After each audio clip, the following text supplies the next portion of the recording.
हाँ देखिए, क्वेश्चन है find the ratio in which the line segment joining A का दिया हुआ है 1 - 5 एंड बी का दिया हुआ है -4 5 is divided by the x axis. Also find the coordinates of the point of division. Ratio निकालना है, लाइन सेगमेंट है और ज्वाइनिंग कर रहा है, ए के लिए ये है, बी के लिए ये है। ठीक है, चलिए तो गिवन क्या है, ए ये है 1 - 5 और बी दिया हुआ है -4 5। ठीक है ना। अच्छा, तो अब क्या करोगे, अब लिखोगे लेट पॉइंट। अब कौन सा पॉइंट है, मान लीजिए पी मान लीजिए, या कोई भी मान लीजिए पॉइंट एक्स और वाई, एक्स और वाई कोई पॉइंट होंगे। तो ये क्या कर रहा है, इज डिवाइडेड इसको ए बी को, is divided A be in the ratio, यानी किस रेशियो में डिवाइड कर रहा है, इन द रेशियो कोई सा भी मान लीजिए। अब मान लीजिए k/1, ये मान सकते हो k/1। तो अब चूँकि क्या है, अब ये P है, यानी P एक्सिस पे आ गया।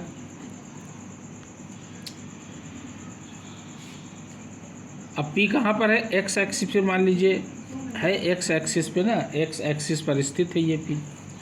तो अब चूँकि X एक्सिस पे तो y = 0, y एक्सिस पे होता तो x = 0। फार्मूला आपका लगेगा x = m1x2 + m2x1, वही वाला फार्मूला लगेगा रेशियो वाला, अपॉन m1 + m2, ये तो हो गया।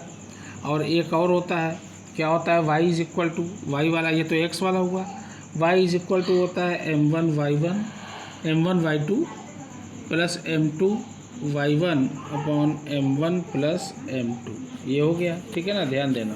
अच्छा,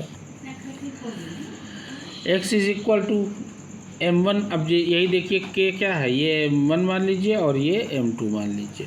अब m1 कितना है, k है, तो हमने k रख दिया।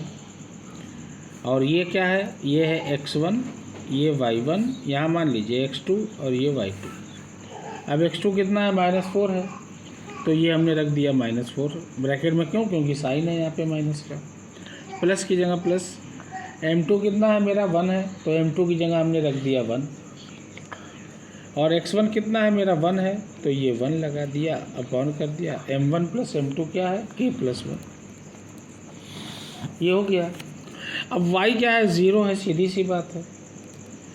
और m1 कितना है, देखिए m1 k है, और y2 कितना है मेरा, y2 जो है 5 है, तो ये हो जाएगा 5k। भाई k और 5 में मल्टीप्लाई, कोई साइन नहीं है, लेटर और लेटर के बीच में जब कोई साइन नहीं होती तो इंटू लगता है, 5k हो गया आपका। m2 कितना है मेरा, m2 1 है, और y1 कितना है मेरा, y1 जो है मेरा 5 - 5 है। तो अब -5 में 1 से मल्टीप्लाई करेंगे तो -5 होगा, ये लगा दिया -5। m1 + m2 ये हो जाएगा k+1, ये हो गया। x = क्या होता है ये, अब देखिए ये हो जाएगा -4k, और 1 1 जा 1 + 1 अपॉन k+1, ये आपका हो गया। और इधर क्या है, अब = में क्या होता है, क्रॉस मल्टीप्लिकेशन 0 से किसी भी नंबर में करोगे 0 आएगा। 0 तो कहता है कि आओ काम ख़त्म करेंगे, तो बचेगा क्या, 5k - 5 = क्या हो जाएगा, 0, ये उतार दीजिए, और ये 0 हो जाएगा, ये 0 लगा दिया। तो अब इसमें क्रॉस मल्टीप्लिकेशन ये हो जाएगा xk, सीधी सी बात है, xk+1 ऐसे लगा दीजिए, या xk + x भी कर सकते हो, या ऐसे कर दो, कोई दिक्कत नहीं। = ये तो -4k है ही, ये -4k हो जाएगा, और ये +1 है ही, ये लगा दिए। ठीक है ना। अच्छा, और इधर क्या है, 5k - 5 = 0 है। 5k = यहाँ पे कर दीजिए 5, तो k = 5/5। अब k की वैल्यू 1 आ गई। अब k की वैल्यू यहाँ रख दीजिए, ये देखिए 1 + 1 = -4 × 1 + 1, ये हो जाएगा 2x। देख लीजिए 1 + 1 2x = -4 -4 1 जा 4 + 1, ये हो जाएगा 2x = -3, सीधी सी बात है। तो x = हो जाएगा -3/2। अब ये आ गया, क्या आ गया भाई, k। अब k/1 तो क्या था, k/1 जो है 1/1 है, और इसके कोऑर्डिनेट्स क्या होंगे, कोऑर्डिनेट्स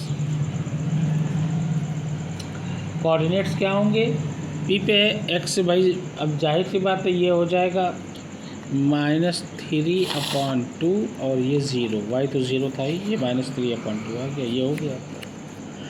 नाउ अगला देखिए, कह रहा if 1 2 4 y x 6 and 3 5 are the vertices of a parallelogram taken in order, find x and y। x and y की आपको निकालना है। तो अब पैरेललोग्राम का मतलब क्या होता है, आमने सामने की साइड जो है पैरेलल होनी चाहिए। ये मान लीजिए पैरेललोग्राम है ना, पैरेलल होना चाहिए, बस ख़त्म, ठीक है ना। ये हो गया पैरेललोग्राम। ये आपके जो है क्या हो गए, ये हो गए आपके डायगोनल, ठीक है ना। इसको मान लीजिए ए, इसको मान लीजिए बी, इसको मान लीजिए सी, इसको मान लीजिए डी, और ये पी तो आपका है। ए कितना है 1 2, ये लिखा 1 एंड 2। बी कितना है 4y, ये लिखा 4y। सी कितना है x और 6 लिख दिया। डी कितना है 3 5, तो लास्ट वाला डी है, ये हो गया 3 5, ये आपका हो गया।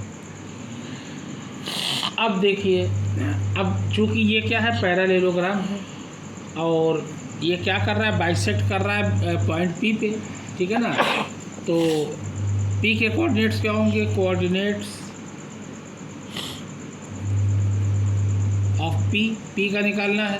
पहले इसका निकाल लीजिए, इसका निकाल लीजिए, सीधी। अब मध्य बिंदु का निर्देशांक जिसे कहा जाता है, यानी x = क्या होता है, x1 + x2/2, सीधी सी बात है। तो ये क्या हो जाएगा, ये हो जाएगा x1, ये अब मान लीजिए x वाले में आ रहे हैं, ये x1 है, ये x1, ये y1, ये x2 और ये y2। x1 क्या है, x है, x2 कितना है मेरा 1 है, /2। अब ये तो x वाला निकालना है, ये हो गया /2, ठीक है ना। अच्छा, अब देखिए x + 1, अब चूँकि अब यहाँ पे एक चीज़ का आपको ध्यान देना है कि x + 1/2 तो हो गया, x = तो x = क्या होगा, अब इस पे ध्यान देना है।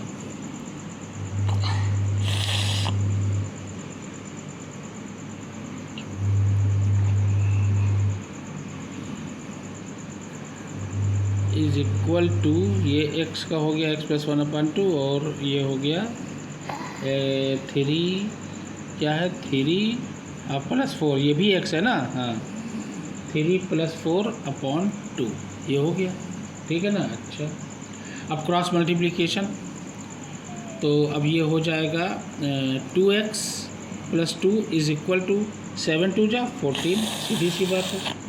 तो ये हो जाएगा 2x = 14 - 2, 2x = 12, x = 12/2, 2 6 या 12, x की वैल्यू आ गई 6। अब y का निकाल लीजिए, y बराबर क्या होता है, y1 + y2/2।